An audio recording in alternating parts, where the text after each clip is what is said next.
यहाँ पर मैं आपको DCT फंक्शनल कॉन्सेप्ट को एक डायग्राम के थ्रू समझाने की कोशिश करूँगा। देखिए, DCT फंक्शनल कॉन्सेप्ट में आप देख सकते हैं कि यहाँ पर जो भी हमारे पास फंक्शनल कॉन्सेप्ट है DCT का, उसको हमने दो पार्ट्स में डिवाइड किया है।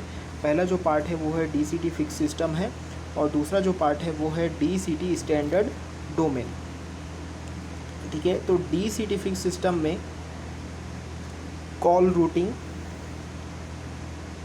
रूटिंग से लेके ये सप्लीमेंट्री सर्विसेज वाला हिस्सा यहाँ तक का आएगा, और जो DCT स्टैंडर्ड डोमेन में इस सप्लीमेंट्री सर्विसेज से लेके ये फैक्स वाले तक हमको कंसीडर करना है। तो यानी कि DCT स्टैंडर्ड डोमेन का जो रेंज है वो यहाँ से यहाँ तक है, और जो DCT फिक्स सिस्टम का जो रेंज है वो यहाँ से यहाँ तक है। ठीक है, तो चलिए सब चीज़ों को एक एक करके समझते हैं। DCT में यहाँ पर जो यूज़ हो रहा है वो यूज़ हो रहा है PSTN यानी कि public switch telephone network use हो रहा है।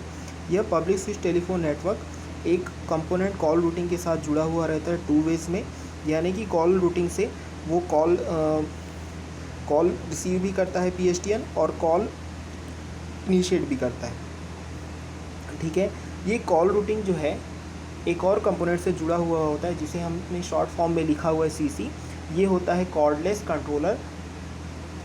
ठीक है, ये कॉर्डलेस कंट्रोलर होता है, और ये कॉर्डलेस कंट्रोलर जुड़ा हुआ होता है एक RFP से, जिसे हम बोलते हैं रेडियो फिक्स्ड पार्ट। ठीक है, ये क्या होता है, ये जितने भी सिग्नल्स रहते हैं इन सिग्नल्स को पार्ट में डिवाइड करने के काम आता है, और जो कॉर्डलेस कंट्रोलर है ये कॉल को रिसीव करने और कॉल को रीडायरेक्ट करने के काम आता है। ठीक है, इसके अलावा जो सप्लीमेंट्री सर्विसेज हैं, सप्लीमेंट्री सर्विसेज बिल्कुल उसी तरह वर्क करती हैं जिस तरीके से GSM में वर्क करते हैं, और ये सभी अलग अलग टर्मिनल से जुड़े हुए होते हैं PH से। ये जो CTA है ये कंप्यूटर से रिलेटेड ऑपरेशंस के लिए है, और इसके साथ फैक्स भी अटैच रहता है। ठीक है, तो ये है आपका DCT फंक्शनल कॉन्सेप्ट। और यदि हम देखते हैं DCT रेडियो लिंक को, ठीक है, तो DCT रेडियो लिंक को यहाँ पर दो तरीके से समझाया गया है। DCT रेडियो ले सकता है एक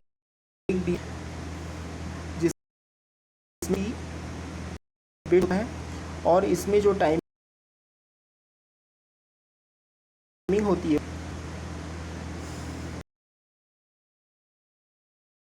10 मिलीसेकेंड के डिले पे फ्रेम वर्क करता है। DCT फ्रेम 520 बिट आप देख सकते हैं कि को पार्ट्स में डिवाइड कर दिया, जिसमें से फर्स्ट 0 और 1 को फिक्स रखा गया है, और बाकी को पोर्टेबल रखा गया।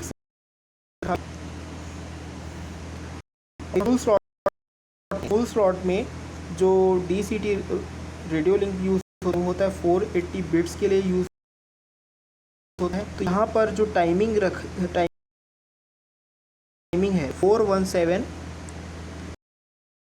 फुल स्लॉट में, और यहाँ पर जो भी हमारा टोटल नंबर ऑफ फ्रेम्स है, ठीक है, उनको और अलग अलग पार्ट्स में डिवाइड कर दिया गया है। जैसे और हर पार्ट्स के लिए जो टाइमिंग है वो अलग रखा गया है। जैसे कि गार्ड टाइम को रखा गया है 60 बिट का। ठीक है, गार्ड टाइम को रखा गया यहाँ पर 60 बिट का रखा गया है। प्रीएम्पल को रखा गया है 6 बिट का। पैकेट सिंक्रोनाइजेशन वर्ड को रखा गया है 6 बिट का। सिग्नलाइज़र ए फील्ड को रखा गया है 64 बिट का, और डेटा बी फील्ड को रखा गया 324 बिट का। इस तरीके से जो हमारा DCT फ्रेम है फुल स्लॉट में 60 + 6 66, 66 6 72, 72 6 78, 78 और 324, 78 + 324, टोटल लगभग 402 बिट का हो जाता है हमारा DCT फ्रेम। ठीक है, इसमें एस फील्ड और डी फील्ड नाम से दो अलग अलग फील्ड बनाए गए हैं। जो एस फील्ड की रेंज है वो है गार्ड प्रीएम्पल से लेके पैकेट तक, और डी फील्ड की जो रेंज है वो है सिग्नलाइजेशन के बाद डेटा बी फील्ड तक। तो इन्हीं को हमें डिस्क्राइब करना है DCT रेडियो लिंक में।